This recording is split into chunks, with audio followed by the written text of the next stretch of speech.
ನಮಸ್ಕಾರ, ಇದು ವಿಶ್ವಂಬರ ಟಿವಿ. ನಾನು ಗುರುಪ್ರಸಾದ್ ಶಾಸ್ತ್ರಿ.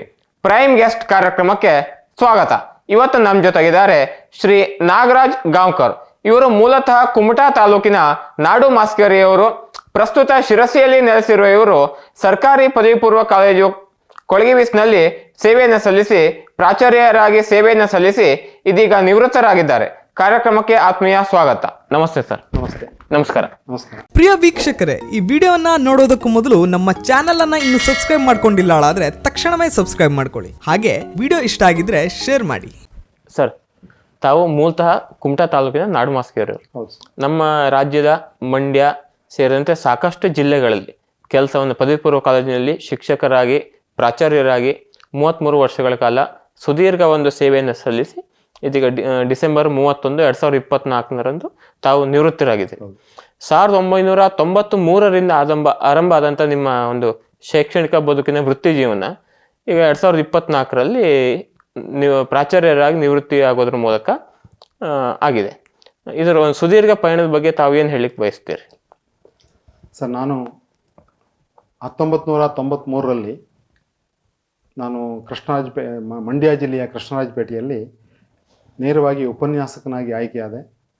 ಅಲ್ಲಿ ಒಂದು 2 ವರ್ಷ ಸೇವೆ ಸಲ್ಲಿಸಿ 1993ರಿಂದ 95ರವರೆಗೆ ಅಲ್ಲಿ ಸೇವೆಯನ್ನು ಸಲ್ಲಿಸಿ ಆಮೇಲೆ ನಾನು ಉಡುಪಿ ಜಿಲ್ಲೆಯ ಸರ್ಕಾರಿ ಪದವಿ ಪೂರ್ವ ಕಾಲೇಜು ಕೊಕ್ಕರ್ಣೆ ಅನ್ನುವಂಥ ಕಾಲೇಜಿಗೆ ವರ್ಗಾಯಿಸಲ್ಪಟ್ಟೆ. ಆ ನಂತರದಲ್ಲಿ ಅಲ್ಲಿಯೂ ಕೂಡ 2 ವರ್ಷ ಸೇವೆಯನ್ನು ಸಲ್ಲಿಸಿ ಉಪನ್ಯಾಸಕನಾಗಿ 1997ರಲ್ಲಿ ನೇರವಾಗಿ ಮಾರಿಕಾಂಬಾ ಕಾಲೇಜಿಗೆ ಉಪನ್ಯಾಸಕನಾಗಿ ಬಂದೆ. ಆನಂತರದಲ್ಲಿ 2009ರವರೆಗೆ 1997ರಿಂದ 2009ರವರೆಗೆ ಮಾರಿಕಾಂಬಾ ಕಾಲೇಜಿನಲ್ಲಿ ಉಪನ್ಯಾಸಕನಾಗಿ ಮತ್ತು ಜೊತೆಯಲ್ಲಿ ಒಬ್ಬ ರಾಷ್ಟ್ರೀಯ ಸೇವಾ ಯೋಜನೆಯ ಅಧಿಕಾರಿಯಾಗಿ ಮತ್ತು ಇಂಗ್ಲೀಷ್ ಉಪನ್ಯಾಸಕನಾಗಿ ಸೇವೆ ಸಲ್ಲಿಸಿ ಈ ಮಧ್ಯದಲ್ಲಿ ನನಗೆ 2009ಕ್ಕೆ ಬೀಳೂರು ಕಾಲೇಜಿಗೆ ಒಂದು ನಿಯೋಜನೆ ಮಾಡಿದ್ರು. ಅಲ್ಲಿ ಹೊಸ ಕಾಲೇಜು ಪ್ರಾರಂಭ ಆಗ್ತಾಯಿತ್ತು. ಅಲ್ಲಿ ನನಗೆ ಪ್ರಾಚಾರ್ಯನಾಗಿ ನಿಯೋಜನೆ ಮಾಡಿ ಆ ಹೊಸ ಕಾಲೇಜನ್ನು ಪ್ರಾರಂಭ ಮಾಡಬೇಕು, ವಿದ್ಯಾರ್ಥಿಗಳನ್ನು ಅಡ್ಮಿಷನ್ ಮಾಡ್ಕೊಳ್ಬೇಕು ಅಂತ ಹೇಳಿ ಒಂದು ಜವಾಬ್ದಾರಿಯನ್ನು ಕೊಟ್ಟರು. ಅಲ್ಲಿ ನಾನು ಬಹುಶಃ 1.25 ವರ್ಷದವರೆಗೆ 2011ರವರೆಗೆ ಬೀಳೂರು ಕಾಲೇಜಿನಲ್ಲಿ ಒಂದು ಪ್ರಾಚಾರ್ಯನಾಗಿ ಸೇವೆ ಸಲ್ಲಿಸಿ ಆನಂತರ ಮತ್ತೆ ನನ್ನ ಮೂಲ ಕಾಲೇಜಿಗೆ ಬರ್ತೇನೆ. ಅಲ್ಲಿಂದ ಮತ್ತೆ ನನಗೆ 2011ರಲ್ಲಿ ನೀಲೇಕಣಿ ಸರ್ಕಾರಿ ಪದವಿ ಪೂರ್ವ ಕಾಲೇಜಿಗೆ ವರ್ಗಾವಣೆ ಆಗ್ತದೆ. ಅಲ್ಲಿ ನಾನು 2011ರಿಂದ 2017ರವರೆಗೆ ಉಪನ್ಯಾಸಕನಾಗಿ ಸೇವೆ ಸಲ್ಲಿಸ್ತೇನೆ. ಈ ಮಧ್ಯದಲ್ಲಿ ಅಲ್ಲಿರುವಂಥ ಒಬ್ಬ ಪ್ರಾಚಾರ್ಯರು ವರ್ಗಾವಣೆಯಾಗಿ ಹೋಗ್ತಾರೆ. ಹಾಗಾಗಿ ಅಲ್ಲಿಯ ಒಂದು ಪ್ರಭಾರ ಅಂದರೆ ಪ್ರಾಚಾರ್ಯರ ಪ್ರಭಾವವನ್ನು ವಹಿಸ್ಕೊಳ್ತೇನೆ 2017ರಿಂದ 2020ರವರೆಗೆ. ಆಮೇಲೆ 2020ಕ್ಕೆ ನನಗೆ ರೆಗ್ಯುಲರ್ ಆಗಿ ಮತ್ತೆ ಪ್ರಾಚಾರ್ಯರ ಹುದ್ದೆ ಬರ್ತದೆ. ಆಗ ಮತ್ತೆ ನನಗೆ ಅನಿವಾರ್ಯವಾಗಿ ನಮ್ಮ ಕೌನ್ಸಿಲಿಂಗ್ನಲ್ಲಿ ಬೀಳೂರು ಕಾಲೇಜ್ ಖಾಲಿತ್ತು. ಮತ್ತೆ ಪುನಃ ಬೀಳೂರು ಕಾಲೇಜಿಗೆ ನಾನು ಹೋಗುವಂಥ ಒಂದು ಸಂದರ್ಭ ಬರ್ತದೆ. ಹಾಗಾಗಿ ಅಲ್ಲಿ 4 ವರ್ಷ ಮತ್ತೆ ನಾನು ರೆಗ್ಯುಲರ್ ಪ್ರಾಚಾರ್ಯನಾಗಿ ಬೀಳೂರು ಕಾಲೇಜಲ್ಲಿ ಸೇವೆ ಸಲ್ಲಿಸ್ತೇನೆ. ಆ ನಂತರದಲ್ಲಿ ಈಗ ಕೊನೆಗೆ ನಿವೃತ್ತಿಯ ಒಂದು 4-5 ತಿಂಗಳು ಇರಬೇಕಾದ್ರೆ ಸಮೀಪದ MHN ಮಹಾಬಲೇಶ್ವರ ಹೆಗಡೆ ನೇರ್ಲದ್ದ ಸರ್ಕಾರಿ ಪದವಿ ಪೂರ್ವ ಕಾಲೇಜು ಕೊಳಗಿಬಿಸಿಗೆ ಪ್ರಾಚಾರ್ಯನಾಗಿ ವರ್ಗಾವಣೆಗೊಂಡು ಈಗ ಮೊನ್ನೆ 31 ಡಿಸೆಂಬರ್ 2024ರಂದು ನಾನು ನಿವೃತ್ತಿ ಹೊಂದಿದ್ದೇನೆ. ಇದು ನನ್ನ ಒಂದು ವೃತ್ತಿ ಜೀವನದ ಒಂದು ಪಯಣ. ಈ 31 ವರ್ಷದ ತಮ್ಮ ಒಂದು ವೃತ್ತಿ ಜೀವನದಲ್ಲಿ ನಾವು ನಾಗರಾಜ್ ಗಾಂವ್ಕರ್ ಸರ್ ಬಗ್ಗೆ ಸಾಕಷ್ಟು ಒಂದು ಉತ್ತಮವಾದಂಥ ಸಂಗತಿಯನ್ನು ಕೇಳಿದ್ವಿ.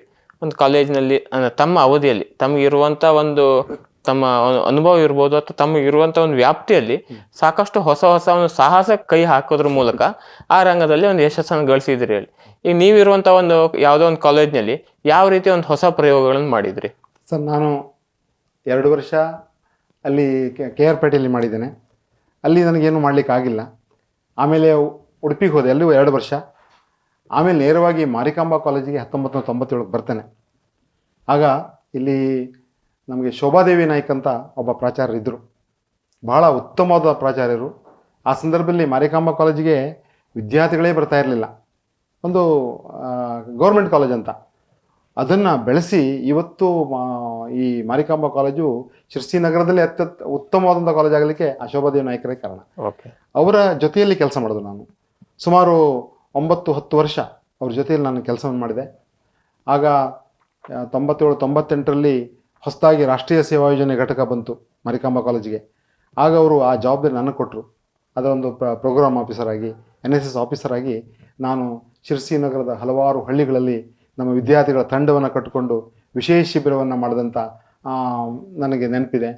ಮತ್ತು NSS ಇತರೆ ಚಟುವಟಿಕೆಗಳನ್ನು ಕೂಡ ಹಲವಾರು ಗೆಸ್ಟ್ಗಳನ್ನು ಕರೆಸಿ ಮಕ್ಕಳಿಗೆ ಉಪನ್ಯಾಸ ಮಾಡಿಸೋದು, ಬೇರೆ ಬೇರೆ ಚಟುವಟಿಕೆಗಳನ್ನು ಮಾಡುವಂಥದ್ದು, ಇಂಥ ಕೆಲಸಗಳನ್ನೆಲ್ಲ ಮಾಡ್ತಾಯಿದ್ದೆ. ಆಮೇಲೆ ನನಗೆ ಇನ್ನೂ ಪ್ರಾಚಾರ್ಯರ ಹುದ್ದೆ ಸಿಕ್ಕಿರಲಿಲ್ಲ. ಬರೀ ಉಪನ್ಯಾಸಕನಾಗಿ ನಾನು ರಾಷ್ಟ್ರೀಯ ಸೇವಾ ಯೋಜನೆ ಮತ್ತು ಇತರೆ ಚಟುವಟಿಕೆಗಳಲ್ಲಿ ಮತ್ತು ಒಬ್ಬ ಉಪನ್ಯಾಸಕನಾಗಿ ಮಕ್ಕಳಿಗೆ ಏನು ಬೇಕೋ ಅದನ್ನು ಕೊಟ್ಟು ವಿದ್ಯಾಲಯಕ್ಕೆ ಉತ್ತಮ ರಿಸಲ್ಟ್ ಬರುವ ಹಾಗೆ ನೋಡಿಕೊಂಡಿದ್ದೇನೆ.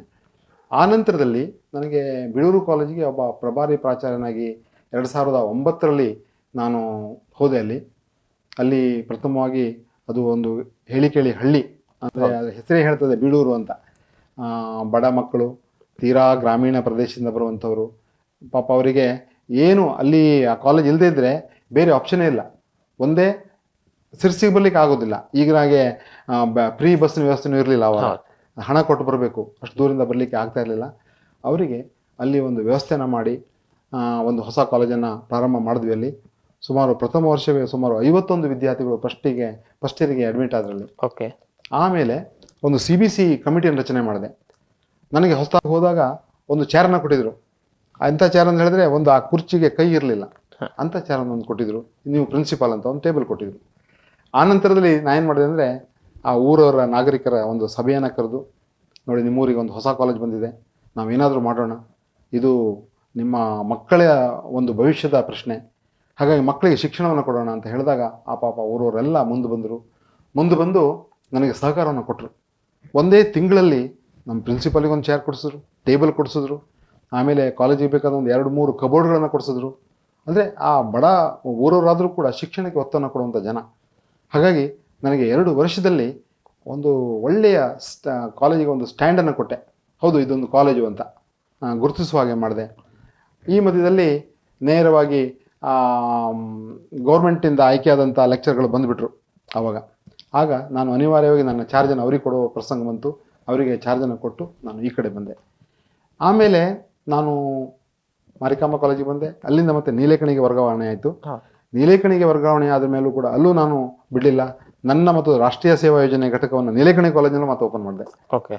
ಓಪನ್ ಮಾಡಿ ಅಂದರೆ ಈ ರಾಷ್ಟ್ರೀಯ ಸೇವಾ ಯೋಜನೆಯಿಂದ ಏನಾಗ್ತದೆ ಅಂದರೆ ಮಕ್ಕಳ ಆತ್ಮೀಯತೆ ಬೆಳೀತದೆ. ಹೆಚ್ಚಾಗಿ ಮಕ್ಕಳು ತಮ್ಮ ಸುಖ ದುಃಖಗಳನ್ನೆಲ್ಲ ಹೇಳ್ಕೊಳ್ತಾರೆ. ನಮ್ಗೆ ಗೊತ್ತಿರೋದಿಲ್ಲ, ನಮಗವ್ರ ಮುಖವಷ್ಟೇ ನೋಡಿ ಇವರೆಂತ ಇರ್ಬೋದು ಅಂತ. ಆದರೆ ರಾಷ್ಟ್ರೀಯ ಸೇವಾ ಯೋಜನೆಯಲ್ಲಿ ಮಕ್ಕಳು ಕ್ಲೋಸ್ ಆಗ್ತಾರೆ, ತಮ್ಮ ಎಲ್ಲ ಸಮಸ್ಯೆಗಳನ್ನ ಹೇಳ್ಕೊಳ್ತಾರೆ, ಒಂದು ಆತ್ಮೀಯ ಒಡನಾಟ ಆಗ್ತದೆ. ಮತ್ತು ಅವ್ರ ಸಮಸ್ಯೆ ನಮ್ಗೆ ಗೊತ್ತಿರೋದಿಲ್ಲ, ಅವ್ರ ಮುಖ ಅಷ್ಟೇ ನೋಡಿರ್ತೇವೆ ನಾವು. ಕೊನೆಗೆ ಅವ್ರದ್ದು ಹೇಳ್ಕೊಂಡಾಗ ಮತ್ತೆ ಅಲ್ಲಿ 2-3 ಹಳ್ಳಿಗಳಲ್ಲಿ ನಾವು ವಿಶೇಷ ಶಿಬಿರವನ್ನು ಮಾಡಿದ್ವಿ. ಕಾಲೇಜ್ ಹೆಸರು ತುಂಬ ಫೇಮಸ್ ಆಗ್ತಾ ಬಂತು. ಆಮೇಲೆ ಇನ್ನೊಂದು ವಿಚಾರ ಮಾಡಿದ್ವಿ ನಾವು, ಯಾಕೆ ಈ ಬಡ ಮಕ್ಕಳಿಗೆ ಒಂದು ವಿಶೇಷವಾದಂಥ ಕಾರ್ಯಕ್ರಮ ಮಾಡಬಾರ್ದು. ನಮ್ಮ ಉಪನ್ಯಾಸಕರದೆಲ್ಲ ಒಂದು ಮೀಟಿಂಗ್ ಕರೆದು ಹೇಳಿದೆ, ಹೀಗೆ ಒಂದು ಕಾರ್ಯಕ್ರಮ ಮಾಡುವ. ಏನು ಮಾಡುವ ಅಂದರೆ 8ರಿಂದ 8 ಹೇಗೆ ಸಾಧ್ಯ ಅಂತ ಕೇಳಿದ್ರು. ಇಲ್ಲ, ಸಾಧ್ಯತೆ ಇದೆ, ಮಾಡೋಣ. CBC ಒಂದು ಮೀಟಿಂಗ್ ಕರೆದೆ, ಹೀಗೆ ಮಾಡ್ತಾ ಇದ್ದೇವೆ, ನೀವೆಲ್ಲ ಸಹಕಾರ ಮಾಡಬೇಕು. ಕೊನೆಗೆ ಅಡ್ಡಿಲ್ಲ, ಮಾಡಿ ನೀವು ಅಂತ ಹೇಳಿದ್ರು. ಬೆಳಿಗ್ಗೆ 8 ಗಂಟೆಗೆ ಕ್ಲಾಸ್ ಸ್ಟಾರ್ಟ್ ಮಾಡಿದ್ವಿ. ಹಾಗಾದರೆ ಹುಡುಗಿಯರಿಗೆ ಏನು ಮಾಡೋದು? ಇಲ್ಲಿಂದ ಲೋಕಲಲ್ಲಿ ಬರುವಂಥ ಪೇರೆಂಟ್ಸ್ಗಳಿಗೆಲ್ಲ ಹೇಳಿದ್ವಿ, ನೀವು ನಿಮ್ಮ ಮಕ್ಕಳನ್ನು 8 ಗಂಟೆ ಮುಂದೆ ಕರ್ಕೊಂಡು ಹೋಗಬೇಕು. ಮತ್ತು ಉಳಿದ ಮಕ್ಕಳಿಗೆ, ಹಳ್ಳಿಯಿಂದ ಬರುವಂಥ ಮಕ್ಕಳಿಗೆ ಅಲ್ಲೇ ಕಾಲೇಜ್ ಪಕ್ಕದಲ್ಲಿರುವಂಥ ಕೆಲವೊಂದು ಮನೆಗಳು, ರೂಮ್ಗಳಿದ್ವು, ಅವನ್ನೆಲ್ಲ ನೋಡಿ ಅವ್ರಿಗೆ ವ್ಯವಸ್ಥೆ ಮಾಡಿಕೊಟ್ವಿ. ಅದೆಲ್ಲ ವ್ಯವಸ್ಥೆ ನಾವೇ ನೋಡ್ಕೊಂಡಿದ್ವಿ. ಆ ನಂತರದಲ್ಲಿ ಆ ಮಕ್ಕಳು ಎಷ್ಟು ಖುಷಿ ಆಯ್ತು ಅಂದರೆ ಅವರಿಗೆ. ಆಮೇಲೆ ಮಧ್ಯಾಹ್ನ ತಿಂಡಿಯನ್ನು ಒಬ್ಬೊಬ್ಬರು ಒಂದೊಂದು ದಿನ ಕೊಡ್ಲಿಕ್ಕೆ ಪ್ರಾರಂಭ ಮಾಡಿಬಿಟ್ರು. ದಾನಿಗಳು ಬಂದರು, ನಾನು ಕೊಡ್ತೇನೆ. ಎಲ್ಲ ದಾನಿಗಳು ಬಂದು ಆ ತಿಂಡಿ ಕೊಡೋ ಸಂಖ್ಯೆ ಜಾಸ್ತಿ ಆಗ್ಬಿಡ್ತು ಕೊನೆಗೆ. ಹೀಗೆ ಸುಮಾರು 1-2 ತಿಂಗಳು ನಾವು ನಿರಂತರವಾಗಿ ಆ 8ರಿಂದ 8 ಕ್ಲಾಸ್ನ ಮಾಡಿದ್ವಿ. ಅದು ರಾಜ್ಯ ಮಟ್ಟದಲ್ಲಿ ಹೋಯಿತು ಪತ್ರಿಕೆಯಲ್ಲಿ. ಅಲ್ಲಿಂದ ನಮಗೆ ಬಂತು, ಭಾಳ ಒಳ್ಳೆಯ ಕೆಲಸಗಳನ್ನು ಮಾಡಿದ್ದೀವಿ, ಅಪ್ರಿಸಿಯೇಷನ್ ಬಂತು. ಅದರಿಂದ ನಮ್ಮ ವಿದ್ಯಾರ್ಥಿಗಳ ಒಂದು ರಿಸಲ್ಟು ಭಾಳ ಚೆನ್ನಾಗಿ ಬಂತು. ನೆಕ್ಸ್ಟ್ ಇಯರ್ ಸುಮಾರು 90-95% ರಿಸಲ್ಟ್ ಬಂದುಬಿಡ್ತು ಸೈನ್ಸ್ನಲ್ಲಿ. ಆಮೇಲೆ ಅದಾದ ಮೇಲೆ ನಾನು ಆಮೇಲೆ ಕರೋನಾ ಬಂತು, ನಿಮ್ಗೆ ಗೊತ್ತಿದೆ. ಕರೋನಾ ಬಂದಾಗ ನಮ್ಗೆ ಸ್ವಲ್ಪ ಅಡೆತಡೆ ಆಯಿತು. ಈ ಮಧ್ಯದಲ್ಲಿ ನನಗೆ 2020ರಲ್ಲಿ ರೆಗ್ಯುಲರ್ ಪ್ರಾಚಾರ್ಯ ಅಂತ ಪ್ರಮೋಷನ್ ಬಂತು. ಆ ಕಾಲೇಜ್ ಇರುವಂಗಿಲ್ಲ, ಕೌನ್ಸಿಲಿಂಗ್ನಲ್ಲಿ ನಾನು ಸ್ಥಳ ಆಯ್ಕೆ ಮಾಡ್ಕೊಳ್ಳೇಬೇಕು. ಈ ನನ್ನ ಸ್ಥಳವನ್ನು ಬೇರೆ ಆಯ್ಕೆ ಮಾಡಿಕೊಂಡ್ರು. ಹಾಗಾಗಿ ನಾನು ಅನಿವಾರ್ಯವಾಗಿ ಬಿಡೂರಿನಲ್ಲಿ ಕಾಲೇಜ್ ಇತ್ತು, ಅಲ್ಲಿಗೆ ಮತ್ತೆ ಪ್ರಾಚಾರ್ಯನ ಹಾಕಿದೆ. ರೆಗ್ಯುಲರ್ ಆಗಿ ಪ್ರಾಚಾರ್ಯನಾಗಿ ಹೋದೆ. ಕೊನೆಗೆ ಇಲ್ಲಿ ಮತ್ತೆ ಅದೇ ಕರೋನಾ ಸಂದರ್ಭದಲ್ಲಿ ಸ್ವಲ್ಪ ನಮಗೆ ಅಡೆತಡೆ ಆಯಿತು. ಒಂದೂವರೆ ವರ್ಷ 2 ವರ್ಷ ಏನು ಮಾಡ್ಲಿಕ್ಕೆ ಆಗಿಲ್ಲ ಇಲ್ಲಿ. ಆನಂತರ ಬೇಳೂರಿಗೆ ಹೋದೆ. ಬೇಳೂರಿನಲ್ಲೂ ಹಾಗೆ, ಅಲ್ಲಿ ಏನಿಲ್ಲ, ಅವ್ಯವಸ್ಥೆ ಆಗಿತ್ತು. ಆರ್ಟ್ಸು ಮತ್ತು ಕಾಮರ್ಸ್ 2 ವಿಭಾಗಗಳಿದ್ವು. ನನಗೆ ಅನ್ನಿಸ್ತು, ಪಾಪ ಎಲ್ಲ ಮಕ್ಕಳು ಕೂಡ ಇಂಟೆಲಿಜೆಂಟ್ ಇದ್ದಾರೆ, ಅವ್ರಿಗೆ ಆಯ್ಕೆ ಮಾಡ್ಕೊಳ್ಳಿಕ್ಕೆ ಆಯ್ಕೆ ಇಲ್ಲ. ನಾನೊಬ್ಬ ಡಾಕ್ಟರ್ ಆಗಬೇಕು, ನಾನೊಬ್ಬ ಇಂಜಿನಿಯರ್ ಆಗಬೇಕು ಅಂತ ಎಲ್ಲರಲ್ಲೂ ಇರ್ತದೆ, ಆದರೆ ಅವಕಾಶ ಇಲ್ಲ. ಮತ್ತು ಬಡವರು, ಪಾಪ ತುಂಬ ಬಡವರು. ಬಡವರು ಅಂದರೆ ಹೊಟ್ಟೆಗೆ ಪಾಪ ಕಷ್ಟ. ಈ ಕೆಲವೊಂದು ಮಕ್ಕಳೆಲ್ಲ ಕೆಲಸ ಮಾಡ್ಕೊಂಡು ಕಾಲೇಜ್ ಬರ್ತಿದ್ರು. ಇವರಿಗೆ ಏನಾದರೂ ಮಾಡಬೇಕಾಯ್ತಲ್ಲ ಅಂತ ನಾನು ಒಂದು ವಿಚಾರ ಮಾಡಿದೆ, ಯಾಕೆ ಇಲ್ಲಿ ಸೈನ್ಸನ್ನು ಪ್ರಾರಂಭ ಮಾಡಬಾರ್ದು. ತುಂಬ ಜನ ಹೇಳಿದ್ರು ನನಗೆ, ಎಂತಕ್ಕೆ ಆ ಕೆಲಸವನ್ನು ನೀವು ಕೈ ಹಾಕಿದ್ದೀರಿ, ಬೇಡ ಬಿಟ್ಬಿಡ್ರಿ, ಬೇಳೂರಿನಲ್ಲಿ ಆಗೋದಿಲ್ಲ ಅಂತ. ನಾನು ದೇವರೊಂದು ಅವಕಾಶ ಕೊಟ್ಟಿದ್ದಾನೆ, ಯಾಕೆ ಮಾಡಬಾರ್ದು ಅಂತ ನಮ್ಮ DDP ಅವ್ರಿಗೆ ಹೋಗಿ ಹೇಳಿದೆ, ಹೀಗೆ ಮಾಡ್ತಾ ಇದ್ದೇವೆ ಸರ್ ಒಂದು ಸೈನ್ಸು. ಅವ್ರು ಹೇಳಿದ್ರು, ನೋಡಿ ನಿಮ್ಮ ಮಕ್ಕಳ ಸಂಖ್ಯೆನೇ 100 ಇದೆ, ಈ ಸೈನ್ಸನ್ನು ಹೇಗೆ ಮಾಡ್ತೀರಿ ಇಲ್ಲಿ? ಸರ್ ನಾವು ಮಾಡ್ತೇವೆ, ಒಂದು ಅವಕಾಶ ಮಾಡಿಕೊಡಿ ಅಂತ ಹೇಳಿ ಅವ್ರನ್ನ ಕರ್ಕೊಬಂದು ಅಲ್ಲಿ ಸ್ಪಾಟ್ ಇನ್ಸ್ಪೆಕ್ಷನ್ ಮಾಡಿಸಿ ಅವ್ರನ್ನ ಶಿಫಾರಸು ಮಾಡಬಹುದು ಅಂತ ಬಂತು. ಸೈನ್ಸು ಒಂದು ಸಂಯೋಜನೆ ಮಂಜೂರಾಯ್ತು ನಮಗೆ ಬೇಳೂರು ಕಾಲೇಜಿಗೆ. ಓಕೆ. ಅಲ್ಲಿ ಮಕ್ಕಳ ಸಂಖ್ಯೆನೇ 92 ಇದೆ. ಅದರಲ್ಲಿ 14 ಜನ ಮಕ್ಕಳು ಸೈನ್ಸಿಗೆ ಸೇರ್ಕೊಂಡು ನಾವು ಸ್ಟಾರ್ಟ್ ಮಾಡಿದ್ವಿ. ಉಪನ್ಯಾಸಕರನ್ನು ಕೊಡಲಿಲ್ಲ, ಕೇವಲ ಸಂಯೋಜನೆ ಕೊಟ್ಟರು. ಉಪನ್ಯಾಸಕರು ಯಾರು? Guest lecturers. ಅಲ್ಲಿಂದ ಇಲ್ಲಿಂದ ಯಾರನ್ನೋ ಕರ್ಕೊಬಂದು ಗೆಸ್ಟ್ ಲೆಕ್ಚರ್ನ ಮೂಲಕ ನಾನು ಮಾಡಿಸ್ಬೇಕು ಅಂತೂ ಬಿಡಲಿಲ್ಲ ನಮ್ಮ ಪರಿಶ್ರಮವನ್ನು. ನಮ್ಮ ಎಲ್ಲ ಉಪನ್ಯಾಸಕರು ಭಾಳ ತುಂಬ ಒಳ್ಳೆಯವರಿದ್ದರು ಪಾಪ. ಹೇಳಿದ್ವಿ, ಮಾಡೋಣ, ಸ್ಟ್ಯಾಂಡ್ ಮಾಡೋಣ, ನೀವೇನು ಚಿಂತೆ ಮಾಡಿಬಿಡ್ರಿ, ನಾನಿದ್ದೇನೆ ಅಂತ ಹೇಳಿದೆ. ಕೊನೆಗೆ ಅವರು ಒಪ್ಕೊಂಡ್ರು. ಅವ್ರನ್ನೂ ಕೂಡ ಹಾಗೆ ಅಲ್ಲಿ ಆ ಕಾಲೇಜಿನಲ್ಲಿ ಬೆಳಿಗ್ಗೆಯಿಂದ ಸಂಜೆವರೆಗೂ ಕುಳಿಸ್ತಿದ್ವಿ. ಅಲ್ಲೇ ಕುಳಿಸಿ ಓದಿಸೋದು ಮಾಡೋದು ಎಲ್ಲ ಮಾಡ್ತಾಯಿದ್ವಿ. ಕೊನೆಗೆ ಲ್ಯಾಬಿನ ಸಮಸ್ಯೆ ಆಯಿತು. ಕೆಲವರು ಪಾಲಕರು ಬರ್ತಾರೆ, ನೀವು ಸೈನ್ಸ್ ಮಾಡ್ತೀರಿ, ಲ್ಯಾಬ್ ಎಲ್ಲಿದೆ? ಆಮೇಲೆ ಕೆಲವೊಂದು ದಾನಿಗಳನ್ನು ಹಿಡಿದು ಅಲ್ಲಿ ಇಲ್ಲಿ ಹಿಡಿದು ಸುಮಾರು 1 ಲಕ್ಷ ರೂಪಾಯಿ ಮೌಲ್ಯದ ಆ ಲ್ಯಾಬಿಗೆ ಮೆಟೀರಿಯಲ್ಗಳನ್ನು ತರಿಸ್ಕೊಂಡ್ವಿ ನಾವು. ಒಳ್ಳೆಯದಾಯಿತು. ಆಮೇಲೆ ಅದರ ಪರಿಣಾಮ ಏನಾಯ್ತು ಅಂದರೆ, ಮೊನ್ನೆ ರಿಸಲ್ಟ್ ಬಂತು, ಫಸ್ಟ್ ಬ್ಯಾಚ್ ಬಂತು. 14 ಜನ ಮಕ್ಕಳಲ್ಲಿ 13 ಜನ ಮಕ್ಕಳು ಪಾಸಾದರು. 98% ರಿಸಲ್ಟ್ ಬಂತು ನಮಗೆ. ಅದರಲ್ಲಿ ಒಂದೇ ಒಂದು ವಿದ್ಯಾರ್ಥಿನಿ ಸೆಕೆಂಡ್ ಕ್ಲಾಸು, ಮತ್ತು ಉಳಿದಂಥ ಎಲ್ಲ ವಿದ್ಯಾರ್ಥಿಗಳು ಫಸ್ಟ್ ಕ್ಲಾಸು 80, 85. ಒಬ್ಬ ವಿದ್ಯಾರ್ಥಿ ನೋಡಿ ನಮ್ಗೆ ಆಶ್ಚರ್ಯ ಆಗ್ತದೆ, ಮ್ಯಾಥಮೆಟಿಕ್ಸಲ್ಲಿ 100ಕ್ಕೆ 100 ತೊಗೊಂಡ್ಬಿಟ್ಟಿದ್ದಾನೆ. PUCಯಲ್ಲಿ ಭಾಳ ಕಷ್ಟ. ನನಗೆ ಭಾಳ ಖುಷಿ ಆಯಿತು. ಇಂಥ ಗ್ರಾಮೀಣ ಭಾಗದಲ್ಲಿ ಈ ಸೈನ್ಸನ್ನು ಸ್ಟ್ಯಾಂಡ್ ಮಾಡಿದ್ನಲ್ಲ ಅಂತ ನನಗೆ ಭಾಳ ಸಂತೋಷ ಆಯಿತು. ಆ ನಂತರದಲ್ಲಿ ಈಗ ಮೊನ್ನೆ ಅಷ್ಟೇ 2024 ಆಗಸ್ಟ್ ತಿಂಗಳಲ್ಲಿ ಒಂದು ಕೌನ್ಸಿಲಿಂಗ್ನಲ್ಲಿ ನನಗೆ ಒಂದು ಆಯ್ಕೆ ಸಿಕ್ತಿಲ್ಲಿ. ಕೊಳಗೆ ಬೀಸ್ ಕಾಲೇಜಿಗೆ ಒಂದು ಖಾಲಿ ಇತ್ತು. ನೋಡೋಣ, ಒಂದು ಹೊಸ ಕಾಲೇಜಿಗೆ ಬದಲಾವಣೆ ಮಾಡ್ಕೊಳ್ಳೋಣ ಅಂತ ಇಲ್ಲಿ ಬದಲಾವಣೆ ಮಾಡ್ಕೊಂಡೆ. ಈ ಕಾಲೇಜಿಗೆ ಬಂದೆ, ಕೊಳಗೆ ಬೀಸ್ ಕಾಲೇಜಿಗೆ. ಕೊನೆಗೆ ಮೊನ್ನೆ ಆಗಸ್ಟ್ 15ರಂದು ಈ ಕಾಲೇಜಿಗೆ ಬಂದೆ. ಇಲ್ಲೂ ಕೂಡ ನನ್ನಿಂದ ಏನು ಸಾಧ್ಯ ಆಗ್ತದೋ ಅಷ್ಟು ಪ್ರಯತ್ನ ಮಾಡಿ ನೇರವಾಗಿ ನಮ್ಮ ಭೀಮಣ್ಣ ನಾಯ್ಕರಿದ್ದರು, MLA ಅವರು. ಅವರಿಗೆ ನಾನು ಈ ನಿಮ್ಮ ಕಾಲೇಜಿಗೆ ಬಂದಿದ್ದೇನೆ ಅಂದರೆ ಕ್ಷೇತ್ರ ಬದಲಾವಣೆ ಆಯ್ತು. ಅಲ್ಲಿ ಹೆಬ್ಬಾರ್ ಅವರಿದ್ದರು. ಇಲ್ಲಿ ಹೇಳಿದಾಗ ನಮ್ಮ ಉಪನ್ಯಾಸಕರು ಒಂದು ಮನವಿ ಕೊಟ್ಟರು, ಸರ್ ನಮ್ಮ ಲ್ಯಾಬ್ನಲ್ಲಿ ಏನೂ ಇಲ್ಲ, ಮಾನ್ಯ ಶಾಸಕರಿಗೆ ಒಂದು ಮಾತನ್ನು ಹೇಳಬೇಕಲ್ಲ, ಕೊಡಿ ಅಂತ ಹೇಳಿದೆ. ನಾನು ತಗೊಂಡೋಗಿ ಭೀಮಣ್ಣ ನಾಯ್ಕರ ಅವ್ರ ಹತ್ರ ಕೇಳ್ಕೊಂಡಾಗ ಅವರು ಇಮಿಡಿಯೇಟ್ಲಿ ಅವರ PN ಕರೆದು ಹೇಳಿದ್ರು, ಅವ್ರಿಗೆ ಎಷ್ಟಾಗ್ತದೆ ಅಷ್ಟು ಮಾಡಿಕೊಡು ಅಂತ. ಅವರನ್ನು ಈ ಸಂದರ್ಭದಲ್ಲಿ ಭಾಳ ನೆನೆಸ್ತೇನೆ. ಭಾಳ ಸಹಾಯ ಮಾಡಿದ್ದಾರೆ. ಶಿಕ್ಷಣಕ್ಕೆ ಬಹಳ ಒತ್ತನ್ನು ಕೊಡುವಂಥವ್ರು. ಭಾಳ ಸಂತೋಷ ಆಯಿತು. 1.25 ಲಕ್ಷವನ್ನು ನಮ್ಮ ಲ್ಯಾಬಿಗೆ ಮಂಜೂರು ಮಾಡಿಕೊಟ್ರು. ಹಾಗಾಗಿ ನಮ್ಮ ಆ ವಿದ್ಯಾರ್ಥಿಗಳಿಗೆ ಬಹಳ ಅನುಕೂಲ ಆಯಿತು. ಅವರನ್ನು ಕೂಡ ಈ ಸಂದರ್ಭ ನೆನೆಸ್ಕೊಳ್ತೇನೆ. ಹಾಗೆ ಆ ನಂತರದಲ್ಲಿ ಅಲ್ಲಿ ಕೆಲವೊಂದು ಪ್ಲೇಗ್ರೌಂಡ್ ಇರಲಿಲ್ಲ. ಆ ಪ್ಲೇಗ್ರೌಂಡನ್ನು ನಾವು JCB ಮೂಲಕ ಮಾಡಿ ಅಲ್ಲೇ ನಾವು ಈ ವರ್ಷ ಒಂದು ಮಕ್ಕಳಿಗೆ ಆಟದ ವ್ಯವಸ್ಥೆಯನ್ನು ಮಾಡಿದ್ವಿ ಆ ಪ್ಲೇಗ್ರೌಂಡ್ನಲ್ಲೇ. ಆಮೇಲೆ ಇಂಟರ್ನೆಟ್ ವ್ಯವಸ್ಥೆ ಇರಲಿಲ್ಲ ಕಾಲೇಜಿನಲ್ಲಿ. ಈಗ ಮೊನ್ನೆ ಸರ್ಕಾರದ ಒಂದು ಮಹತ್ವಾಕಾಂಕ್ಷಿ ಯೋಜನೆ ಏನಪ್ಪ ಅಂದರೆ, PUC ವಿದ್ಯಾರ್ಥಿಗಳಿಗೆ 25 ಜನ PUC ವಿದ್ಯಾರ್ಥಿಗಳನ್ನು ಸೆಲೆಕ್ಟ್ ಮಾಡ್ತಾರೆ. 12,500 ಜನ ಫಸ್ಟ್ ಇಯರ್, 12,500 ಜನ ಸೆಕೆಂಡ್ ಇಯರ್. ಆ ವಿದ್ಯಾರ್ಥಿಗಳಿಗೆ ಅಲ್ಲಿ ಪೇಸ್ ಅಂತ ಇದೆ, ಈ ಬೇಸ್ ಇದ್ದಾಗೆ ಪೇಸ್ ಅಂತ, ಅವರ ಮೂಲಕ ಮಕ್ಕಳಿಗೆ ನೇರವಾಗಿ CET, ನೀಟು ಮತ್ತು JEE ಕೋಚಿಂಗ್ ಕೊಡುವಂಥದ್ದು. ಹಾಗಾಗಿ ನಮ್ಮ ಕಾಲೇಜಿನ ಮಕ್ಕಳು ಕೂಡ ಒಂದು 46 ಮಕ್ಕಳಿದ್ರು. ಅದರಲ್ಲಿ 42 ಮಕ್ಕಳು ಪಾಸಾಗ್ಬಿಟ್ರು. ಅವರೊಂದು ಪರೀಕ್ಷೆ ಮಾಡ್ತಾರೆ, ಅವರಿಗೆ ಮಾತ್ರ ಕೊಡ್ತಾರೆ ಟ್ರೈನಿಂಗನ್ನು, ಪಾಸಾಗ್ಬಿಟ್ರು. ಹಾಗಾಗಿ 2 ರೂಮ್ಗಳಲ್ಲಿ ಪ್ರೊಜೆಕ್ಟರ್ ಹಾಕಿ ಅವರಿಗೆ ನೇರವಾಗಿ ಆನ್ಲೈನ್ನಲ್ಲಿ ಕ್ಲಾಸನ್ನು ನೋಡುವಂಥ ಒಂದು ವ್ಯವಸ್ಥೆ ಮಾಡಿಕೊಟ್ಟೆ.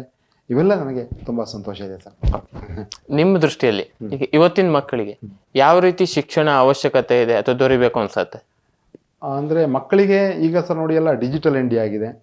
ಮೊದಲನೇ ಶಿಕ್ಷಣಕ್ಕೂ ಈಗಿನ ಶಿಕ್ಷಣಕ್ಕೂ ಸ್ವಲ್ಪ ವ್ಯತ್ಯಾಸವನ್ನು ನಾವು ಕಾಣ್ತಾ ಇದ್ದೇವೆ. ಈಗ ಎಲ್ಲವೂ ಕೂಡ ನಮಗೆ ಆನ್ಲೈನ್ ಸಿಗ್ತದೆ, ಗೂಗಲ್ ಸಿಗ್ತದೆ.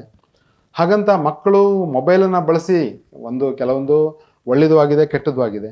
ಮಕ್ಕಳು ಒಳ್ಳೆ ರೀತಿಯಲ್ಲಿ ಮೊಬೈಲ್ನ ಬಳಸ್ಕೊಂಡು ಈ ಡಿಜಿಟಲ್ ಇಂಡಿಯಾದ ಮೂಲಕ ಬಳಸ್ಕೊಂಡ್ರೆ ಮಕ್ಕಳಿಗೆ ತುಂಬ ಅನುಕೂಲ ಆಗ್ತದೆ. ಇಲ್ದಿದ್ರೆ ಕೆಲವರು ಅದನ್ನೇ ಬೇರೆ ರೀತಿಯಲ್ಲಿ ಯೂಸ್ ಮಾಡ್ತಾ ಹೋದರೆ ಖಂಡಿತ ಅದು ಉಪಯೋಗ ಆಗೋದಿಲ್ಲ ಅಂತ ಅನಿಸ್ತದೆ. ಈಗ ನೋಡಿ, ಕರೋನಾ ಸಂದರ್ಭದಲ್ಲಿ ನಾವೇನು ಮಾಡಿದ್ವಿ, ನಾವೇ ಮಕ್ಕಳಿಗೆ ಮೊಬೈಲನ್ನು ಕೊಡಿಸಿ ಅಂತ ಪಾಲಕರು ರಿಕ್ವೆಸ್ಟ್ ಮಾಡಿದ್ವಿ, ಮೊಬೈಲ್ನ ಕೊಡಿಸಿ ಆನ್ಲೈನ್ ಕ್ಲಾಸ್. ಹೌದು, ಆದರೆ ಅದೇನಾಯ್ತು ಅಂದರೆ ಅದು ದುರ್ಬಳಕೆ ಆಯ್ತದು, ಅಷ್ಟು ಉಪಯೋಗ ಆಗಲಿಲ್ಲ. ಆದರೆ ಈಗೇನಾಗಿದೆ, ಅನಿವಾರ್ಯ ಆಗಿದೆ. ಈಗಲೂ ಕೂಡ ನಾವು ನೋಡಿ, ಈಗ ಆನ್ಲೈನ್ ಕ್ಲಾಸ್ ಮಾಡ್ತಾ ಇದ್ದೇವೆ. ಆ ಮಕ್ಕಳಿಗೆ ಆ ಮೊಬೈಲಲ್ಲೇ ಅವರಿಗೆ ಟೆಸ್ಟ್, ಅವ್ರು ಮೊಬೈಲ್ ತರಬೇಕಂತ ಹೇಳ್ತಾರೆ. ಅವರು ನಮ್ಮ ಡಿಪಾರ್ಟ್ಮೆಂಟ್ ಹೇಳ್ತಾರೆ, ಎಲ್ಲ ಮಕ್ಕಳಿಗೆ ಮೊಬೈಲ್ ತರಲಿಕ್ಕೆ ಹೇಳ್ರಿ, ಅಲ್ಲಿ ಆನ್ಲೈನ್ ಟೆಸ್ಟನ್ನು ಮಾಡ್ತಾರೆ, ಅಲ್ಲೇ ರಿಸಲ್ಟು ಬರ್ತದೆ. ಹಾಗಾಗಿ ಈ ಡಿಜಿಟಲ್ ಇಂಡಿಯಾಕ್ಕೆ ಮಕ್ಕಳು ಹೊಂದಿಕೊಂಡ್ರೆ ಖಂಡಿತವಾಗಿಯೂ ಅವರಿಗೆ ಅನುಕೂಲ ಆಗ್ತದೆ. ಅದನ್ನು ಉಪಯೋಗಿಸ್ಕೊಳ್ಬೇಕಷ್ಟೇ. ಒಳ್ಳೇದಕ್ಕೂ ಉಪಯೋಗಿಸಬಹುದು, ಕೆಟ್ಟದಕ್ಕೂ ಉಪಯೋಗಿಸಬಹುದು. ಅದು ಅವ್ರವ್ರ ವಿವೇಚನೆಗೆ ಬಿಟ್ಟದ್ದು. ಹಾಗಾಗಿ ಮಕ್ಕಳು ಅದನ್ನು ಸರಿಯಾಗಿ ಉಪಯೋಗಿಸ್ಕೊಂಡ್ರೆ, ಈಗ ಕೆಲವರು ಏನು ಮಾಡ್ತಾರೆ, ಕೋಚಿಂಗ್ ಕ್ಲಾಸಿಗೆ ದುಡ್ಡಿದವರೆಲ್ಲ ಕೋಚಿಂಗ್ ಕ್ಲಾಸಿಗೆ ಹೋಗ್ತಾರೆ. ಕೆಲವರು ಮನೆಯಲ್ಲೇ ಕೋಚಿಂಗ್ ಕ್ಲಾಸ್ ಅಂತ ತಗೊಳ್ತಾರೆ. ಆನ್ಲೈನ್ ಬೇಕಾದಷ್ಟು ಬಂದಿವೆ. ಅದನ್ನು ಉಪಯೋಗ ತಗೊಂಡ್ರೆ ಖಂಡಿತವಾಗಿಯೂ ಅವರಿಗೆ ಅನುಕೂಲ ಆಗ್ತದೆ. ಹಾಗಾಗಿ ನಾವು ಈ ಹೊಸ ಶಿಕ್ಷಣ ಪದ್ಧತಿಗೆ ಹೊಂದ್ಕೊಳ್ಬೇಕಾಗಿದೆ ಮಕ್ಕಳು. ಹಳೆಯದು ಬರೀ ಓದುವ ಪದ್ಧತಿ ಬಿಟ್ಟು ಇದನ್ನು ಡಿಜಿಟಲ್ ಇದರಲ್ಲಿ ತೊಡಸ್ಕೊಂಡ್ರೆ ಖಂಡಿತವಾಗಿ ಯಶಸ್ಸನ್ನು ಸಾಧಲಿಕ್ಕೆ ಸಾಧ್ಯ ಆಗ್ತದೆ ಅಂತ ನನ್ನ ಅನಿಸಿಕೆ. ನಿಮ್ಮ ದೃಷ್ಟಿಯಲ್ಲಿ ಒಂದು ಕಾಲೇಜ್ ಅಥವಾ ಶೈಕ್ಷಣಿಕ ಸಂಸ್ಥೆ ವ್ಯವಸ್ಥಿತವಾಗಿ ಒಂದು ಮಹತ್ತರವಾದಂತಹ ಗುರಿಯನ್ನು ಸಾಧಿಸುವಲ್ಲಿ, ಅಂದ್ರೆ ಮಕ್ಕಳಿಗೆ ಏನು ಅವಶ್ಯಕತೆ ಇದೆಯೋ ಆ ಒಂದು ಮೂಲಭೂತ ಶಿಕ್ಷಣವನ್ನು ನೀಡುವ ನಿಟ್ಟಿನಲ್ಲಿ ಒಂದು ಸಂಸ್ಥೆಯನ್ನು ನಡೆಸುವಂತಹ ಪ್ರಾಚಾರ್ಯರ ಪಾತ್ರ ಯಾವ ರೀತಿ ಇರ್ತದೆ, ಯಾವ ರೀತಿ ಇರಬೇಕು ಅಂತ ಅಂತೀರಿ ನೀವು? ಸರ್, ಏನಂದ್ರೆ ಒಂದು ಸಂಸ್ಥೆ ನಡಿಬೇಕಾದ್ರೆ ಅಲ್ಲಿ ಪ್ರಾಚಾರ್ಯರೇ ಮುಖ್ಯ. ಅದು ಒಳ್ಳೆಯದಕ್ಕೂ ಪ್ರಾಚಾರ್ಯರೇ, ಕೆಟ್ಟದ್ದಕ್ಕೂ ಪ್ರಾಚಾರ್ಯರೇ. ಅದೊಂದು ಟೀಮ್ ವರ್ಕ್. ನಾನು ಪ್ರಾಚಾರ್ಯ ಅಂದರೆ ಎಲ್ಲವೂ ನಾನೇ ಅಲ್ಲ. ನನ್ನ ಸಹೋದ್ಯೋಗಿಗಳೆಲ್ಲ ಸಹಕಾರ ಸರಿ ಇದ್ದರೆ ಮಾತ್ರ ಕಾಲೇಜು ಚೆನ್ನಾಗಿ ನಡೀತದೆ. ಹಾಗಾಗಿ ಪ್ರಾಚಾರ್ಯನಾದವರು ಮುಖ್ಯವಾಗಿ ಆ ಉಪನ್ಯಾಸಗಳ ಜೊತೆಗೆ ಒಳ್ಳೆಯ ಸಂಪರ್ಕವನ್ನು ಇಟ್ಕೋಬೇಕು, ಸಂಬಂಧವನ್ನು ಇಟ್ಕೊಳ್ಬೇಕು. ಮತ್ತು ಅವರು ಕೂಡ ನಮಗಿಂತ ತುಂಬ ಇಂಟೆಲಿಜೆಂಟ್ ಇರ್ತಾರೆ. ಅವರ ಮಾರ್ಗದರ್ಶನ ನಮಗೆ ಬೇಕು, ಅವರ ಸಲಹೆ ಸೂಚನೆಗಳು ಬೇಕು ನಮಗೆ. ಮತ್ತು CBC ಇರ್ತದೆ ನಮ್ಮಲ್ಲಿ. ಈಗ ನಾವು ಬರೀ ಶಿಕ್ಷಣವನ್ನು ಕೊಟ್ಟಾಗಲಿಲ್ಲ, ನಮಗೆ ವ್ಯವಸ್ಥೆ ಮಾಡ್ಕೊಳ್ಳಿಕ್ಕೆ ಬೇಕಲ್ಲ, ಕೆಲವೊಂದು ವ್ಯವಸ್ಥೆಗಳು ಬೇಕು. ಈಗ ಪ್ರೊಜೆಕ್ಟರ್ ಬೇಕು, ಕಂಪ್ಯೂಟರ್ ಬೇಕು, ಇವೆಲ್ಲ ವ್ಯವಸ್ಥೆ ಮಾಡಿಕೊಡುವಂಥವ್ರು CBC ಅವರು. ಅವ್ರ ಜೊತೆಯಲ್ಲೂ ಕೂಡ ನಾವು ಮೇಲೆ ಮೀಟಿಂಗ್ ಮಾಡ್ತಾ ಎಲ್ಲ ಉಪನ್ಯಾಸಕರ ಅಭಿಪ್ರಾಯಗಳನ್ನು ಕ್ರೋಢೀಕರಿಸ್ಕೊಂಡು ನಾವು ಮಾಡಿದ್ರೆ ಖಂಡಿತವಾಗಿ ಕಾಲೇಜು ಯಶಸ್ವಿ ಆಗ್ತದೆ. ಓಕೆ, ಈಗ ಇವತ್ತಿನ ಮಕ್ಕಳಿಗೆ ಅಂದರೆ ವಿದ್ಯಾರ್ಥಿಗಳಿಗೆ ನೀವು ಒಟ್ಟಾರೆಯಾಗಿ ಏನು ಸಂದೇಶವನ್ನು ಹೇಳಲಿಕ್ಕೆ ಬಯಸ್ತೀರಿ? ಸಂದೇಶ ಅಂದರೆ ನಾವು ಮಕ್ಕಳಿಗೆ ಹೇಳೋದಿಷ್ಟೇ, ಮೊಬೈಲ್ನಿಂದ ದೂರ ಇರಿ. ಮೊಬೈಲು ನಿಮಗೆ ಒಳ್ಳೆಯದು ಮಾಡ್ತದೆ, ಕೆಟ್ಟದ್ದು ಮಾಡ್ತದೆ. ಮೊಬೈಲ್ನಿಂದ ದೂರ ಇದ್ದು ನಿಮ್ಮ ಓದಲ್ಲೇ ನೀವು ತೊಡಸ್ಕೊಳ್ಬೇಕು. ಈಗ ಒಂದೇನೆಂದರೆ, ಈ PUC ಹಂತ ಅನ್ನೋದು ಇದೊಂದು ಗೋಲ್ಡನ್ ಆಪರ್ಚುನಿಟಿ ಮಕ್ಕಳಿಗೆ. ಈ PUCಯಲ್ಲಿ ಅವನು ಏನೂ ಆಗ್ಬೋದು, ಅವನು ಒಳ್ಳೆಯೂ ಆಗ್ಬೋದು, ಕೆಟ್ಟನೂ ಆಗ್ಬೋದು. ಈ ಒಂದು ಸ್ಟೇಜ್ನಲ್ಲಿ ಅವನು ಪಾಸ್ ಆದರೆ ಒಂದು ಹೊಸ ವ್ಯಕ್ತಿ ಆಗ್ತಾನೆ, ಫೇಲ್ ಆದರೆ ಇನ್ಯಾವುದೋ ವ್ಯಕ್ತಿಯಾಗಿ ಹೋಗ್ತಾನೆ. ಹಾಗಾಗಿ ಈ PUCಯನ್ನು ಈ ಮಕ್ಕಳು ಒಳ್ಳೆ ರೀತಿಯಲ್ಲಿ ಉಪಯೋಗಿಸ್ಕೊಂಡ್ರೆ, ಒಳ್ಳೆ ರೀತಿ ಪಾಸ್ ಆದರೆ ಖಂಡಿತವಾಗಿ ಆ ಮಕ್ಕಳಿಗೆ ಒಳ್ಳೆಯ ಭವಿಷ್ಯ ಇದೆ. PUCಯಲ್ಲಿ ಎಡರ್ ಬಿಟ್ಟರೆ ಅವನಿಗೆ ಮುಂದೆ ಏನು ಮಾಡಲಿಕ್ಕೆ ಸಾಧ್ಯವಿಲ್ಲ. ಅವನ ಲೈಫು ಒಂದು ಅತಂತ್ರ ಆಗ್ಬಿಡ್ತದೆ ಅಂತ. ಯಾಕಂದರೆ ಮುಂದೆ ಅವನ ಯೋಜನೆಗಳು ಬೇರೆ ಬೇರೆ ಬಂದುಬಿಡ್ತವೆ. ಪಾಸ್ ಆದರೆ ಒಂದು ರೀತಿ ಯೋಜನೆ, ಫೇಲ್ ಆದರೆ ಇನ್ನೊಂದು ರೀತಿ ಯೋಜನೆ. ಹಾಗಾಗಿ ಮಕ್ಕಳು PUCಯನ್ನು ಮಾತ್ರ ಭಾಳ ಚೆನ್ನಾಗಿ ಓದಿದ್ರೆ ಅವನ ಖಂಡಿತವಾಗಿಯೂ ಕೂಡ ಈ ವಿಶಾಲವಾಗಿದೆ, ನಮ್ಮ ಎಲ್ಲ ಬೇಕಾದಷ್ಟು ವಿಶಾಲವಾಗಿದೆ. ಎಲ್ಲ ರಂಗಗಳಲ್ಲೂ ಕೂಡ ಅವಕಾಶಗಳಿವೆ. ಈಗ ಪ್ರತಿಯೊಂದು, ನಾನು ಆರ್ಟ್ಸ್ ಮಾಡಿದೆ ನನಗೇನು ಭವಿಷ್ಯ ಇಲ್ಲ, ಎಲ್ಲದರಲ್ಲೂ ಇದೆ. ಆರ್ಟ್ಸ್ ಮಾಡೋದ್ರಿದೆ, ಕಾಮರ್ಸ್ ಮಾಡೋದಿದೆ, ಸೈನ್ಸ್ ಮಾಡೋದಿದೆ. ಹಾಗಾಗಿ ಎಲ್ಲ ರಂಗಗಳಲ್ಲೂ ಅವಕಾಶಗಳಿವೆ. ಹಾಗಾಗಿ ವಿದ್ಯಾರ್ಥಿಗಳು ಏನು ಮಾಡಬೇಕು, ಅದನ್ನು ಉಪಯೋಗಿಸ್ಕೊಳ್ಬೇಕು. ಮುಖ್ಯವಾಗಿ PUCಯನ್ನು ಪಾಸ್ ಮಾಡಿದರೆ, ಅವನೊಂದು ಡಿಗ್ರಿ ಮಾಡಿಕೊಂಡ್ರೆ, ಡಿಗ್ರಿ ಅಂದರೆ ಬೇರೆ ಕೇವಲ ಇಲ್ಲಿ BA ಮಾಡೋದು, BCom ಮಾಡೋದಲ್ಲ, ಬೇಕಾದಷ್ಟು ಕೋರ್ಸ್ಗಳಿವೆ. ಹೊರಗಡೆ ಹೋದರೆ ಬೇಕಾದಷ್ಟು ಕೋರ್ಸ್ಗಳಿವೆ. ಅವನು ಮಾಡಿಕೊಂಡ್ರೆ ಅವನು ಖಂಡಿತವಾಗಿ ಯಶಸ್ವಿ ಆಗ್ತಾನೆ. ಮುಂದಿನ ಜೀವನದಲ್ಲಿ ಅವನ ಸಮಾಜಕ್ಕೆ ಒಬ್ಬ ಮಾದರಿ ವ್ಯಕ್ತಿಯಾಗಿ ಖಂಡಿತವಾಗಿಯೂ ಆಗ್ತಾನೆ ಅನ್ನೋದು ನನ್ನ ಅನಿಸಿಕೆ. ಇವತ್ತಿನ ಪ್ರೈಮ್ ಗೆಸ್ಟ್ ಕಾರ್ಯಕ್ರಮದಲ್ಲಿ ನಮ್ಮ ಜೊತೆ ಉಪಸ್ಥಿತರಿದ್ದು ಅಭಿಪ್ರಾಯ ಅನಿಸಿಕೆ ಹಂಚಿಕೊಂಡಿರುವ ಶ್ರೀ ನಾಗರಾಜ್ ಗಾಂವ್ಕರ್ ಇವರಿಗೆ ವಿಶ್ವಂಬರ TV ವತಿಯಿಂದ ಹೃತ್ಪೂರ್ವಕ ಕೃತಜ್ಞತೆಗಳನ್ನು ಸಲ್ಲಿಸ್ತಾ ಇದ್ದೇವೆ. ವಿಶ್ವಂಬರ TV ಕುರಿತಾಗಿ ಒಂದೆರಡು ಅನಿಸಿಕೆಯನ್ನು ಹಂಚ್ಕೋಬೇಕಂತ ಕೇಳ್ತೀನಿ. ನಮಸ್ಕಾರ. ನನಗೆ ಈ ಒಂದು ಅವಕಾಶವನ್ನು ಮಾಡಿಕೊಟ್ಟಿದ್ದು ವಿಶ್ವಂಬರ TV. ವಿಶ್ವಂಬರ ಟಿ ವಿಯನ್ನು ನಾನು ನೋಡ್ತಾ ಇದ್ದೇನೆ. ತುಂಬ ಒಳ್ಳೆಯ ಒಂದು ಕೆಲಸಕ್ಕೆ ಅವರು ಕೈ ಹಾಕಿದ್ದಾರೆ. ಯಾಕೆಂದರೆ ಪ್ರತಿದಿನ ಒಬ್ಬೊಬ್ಬರು ವಿಶೇಷವಾದಂಥ ವ್ಯಕ್ತಿಗಳನ್ನು ಕರೆಸಿ ಈ ಸಮಾಜಕ್ಕೆ ಪರಿಚಯಿಸ್ತಾ ಇದ್ದಾರೆ. ಹಾಗಾಗಿ ಅವರಿಗೆ ನಾನು ನನಗೂ ಕೂಡ ಒಂದು ಅವಕಾಶವನ್ನು ಕೊಟ್ಟು ನಮ್ಮ ಒಂದು ಪರಿಚಯವನ್ನು ಮಾಡಿಕೊಳ್ಳಿಕ್ಕೆ ಅವಕಾಶ ಮಾಡಿಕೊಟ್ಟಿದ್ದಾರೆ. ಹಾಗಾಗಿ ಅವರಿಗೆ ನಾನು ತುಂಬ ಹೃದಯದ ಕೃತಜ್ಞತೆಯನ್ನು ಈ ಸಂದರ್ಭದಲ್ಲಿ ಸಲ್ಲಿಸಲಿಕ್ಕೆ ಇಷ್ಟಪಡ್ತೇನೆ ಸರ್. ಧನ್ಯವಾದ. ಧನ್ಯವಾದ ಸರ್.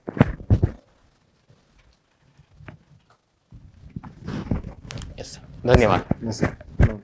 ವೀಕ್ಷಕ ಮಹಾಪ್ರಭುಗಳೇ, ನಮ್ಮ ಚಾನಲ್ ಅನ್ನು ಸಬ್ಸ್ಕ್ರೈಬ್ ಮಾಡಿ, ಶೇರ್ ಮಾಡಿ, ಪ್ರೋತ್ಸಾಹಿಸಿ.